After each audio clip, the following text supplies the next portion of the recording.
600 قبل مسیح میں ایرانی قوم مظاہر پرستی کا شکار تھی۔ آگ، ہوائیں، روشنی، شفاف آسمان، ان سب کی مقدس معبودوں کی طرح پرستش کی جاتی تھی۔ اس مظاہر پرستی کے دور میں زرتشت کا ظہور ہوا، جس نے ایرانی قوم کے تمام عقائد کو بدل کر رکھ دیا۔ یہ شخص کون تھا اور اس نے کس طرح ایرانی قوم کے عقائد کو بدلا، یہ سب کچھ ہم آپ کو بتائیں گے اس ویڈیو میں۔ اسلامک فیکٹس چینل کو سبسکرائب کریں تاکہ ہماری آنے والی ہر انفارمیٹیو ویڈیو آپ کو مل سکے۔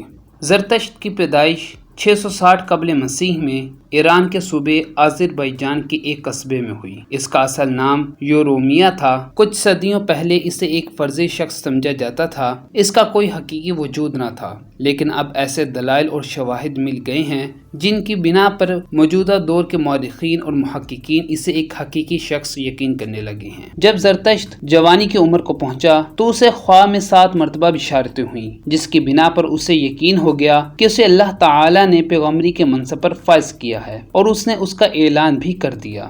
جس طرح پہلے بیان کیا جا چکا ہے کہ زرتشت سے پہلے ایرانی قوم مظاہر پرستی کا شکار تھی، لیکن زرتشت نے خدائے وحدہ لا شریک پر ایمان لانے کی لوگوں کو دعوت دی، جسے ان کی زبان میں اہورا مزدا یا اورمزد کہا جاتا ہے۔ اہورا مزدا کا مطلب ہے سب کچھ جانے والا خدا، اور اورمزد کا مطلب ہے ساری دنیا کا پیدا کرنے والا۔ زرتشت سے پہلے جو مذاہب ایران میں رائج تھے، اس میں متعدد خداؤں پر ایمان لانا ضروری تھا۔ اس نے تمام قدیم خداؤں کو ایرانی عبادت گاہوں سے نکال دیا اور صرف اہورا مزدا یعنی خداوند علیم و حکیم کی وحدانیت کا عقیدہ اپنانے کی اہل ایران کو دعوت دی۔ زرتشت کی مذہبی تعلیمات کا علم ہمیں گاتھا سے حاصل ہوتا ہے، جو گیتوں کی ایک کتاب ہے جس میں زرتشت نے خداوند کریم کی بارگاہ میں اپنی نیاز مندیاں پیش کی تھیں۔ اس سے پتہ چلتا ہے جیسے زرتشت کو اس بات کا یقین حاصل تھا کہ اللہ تعالیٰ نے اسے چن لیا ہے تاکہ وہ اس کے بندوں تک سچائی کا پیغام پہنچائے۔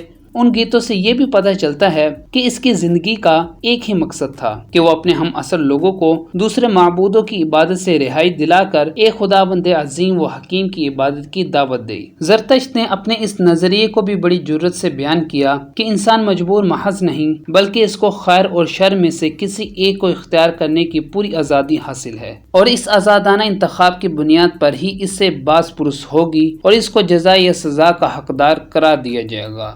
ابتدائی طویل سالوں میں اسے بہت کم کامیابی ہوئی۔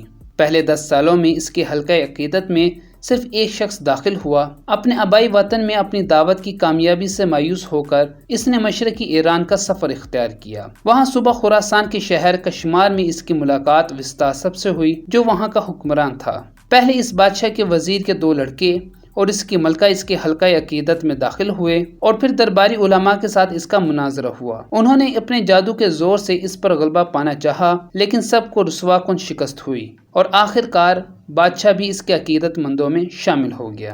541 قبل مسیح میں وسطی ایشیا کے تورانیوں نے ایرانیوں پر حملہ کر دیا، اور تورانیوں اور ایرانیوں میں فیصلہ کن جنگ ہوئی، جس کے نتیجے میں زرتشت جو اس وقت عروج پر تھا بلخ کے مقام پر قتل کر دیا گیا۔ اس کی موت کے بعد اس کی قوم نے اس کی تعلیمات کو بدل ڈالا اور پھر دوبارہ مظاہر پرستی کا شکار ہو گئی، لیکن جو مقام اہورا مزدا کو حاصل تھا وہ پھر دوبارہ کسی اور خدا کو حاصل نہ ہو سکا۔